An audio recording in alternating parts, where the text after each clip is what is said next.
The Raven in the Foregate by Ellis Peters. Chapter 1. Abbot Radulfus came to chapter on this first day of December with a preoccupied and frowning face, and made short work of the various trivialities brought up by his obedientiaries.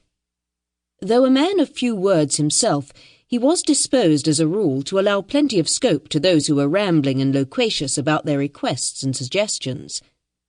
But on this day, plainly, he had more urgent matters on his mind.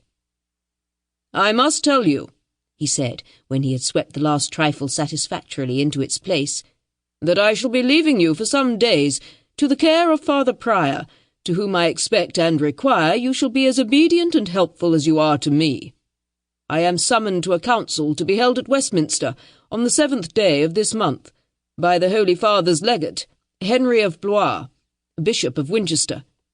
I shall return as soon as I can, but in my absence I desire you will make your prayers for a spirit of wisdom and reconciliation in this meeting of prelates, for the sake of the peace of this land." His voice was dry and calm to the point of resignation. For the past 4 years there had been precious little inclination or reconciliation in England between the warring rivals for the crown, and no very considerable wisdom shown on either side. But it was the business of the Church to continue to strive, and if possible to hope, even when the affairs of the land seemed to have reverted to the very same point where the civil war had begun, to repeat the whole unprofitable cycle all over again.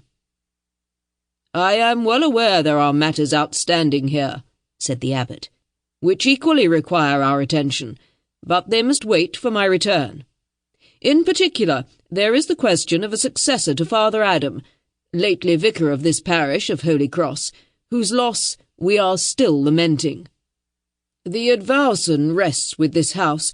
Father Adam has been for many years a much valued associate with us here in the worship of God and the cure of souls, and his replacement is a matter for both thought and prayer. Until my return, Father Prior will direct the parish services as he thinks fit, and all of you will be at his bidding." He swept one long dark glance round the chapter house, and accepted the general silence as understanding and consent, and rose. "This chapter is concluded." "Well, at least if he leaves tomorrow he has good weather for the ride," said Hugh Berengar, looking out from the open door of Brother Cadfael's workshop in the herb garden, over grass still green and a few surviving roses, grown tall and spindly. Sample complete. Ready to continue?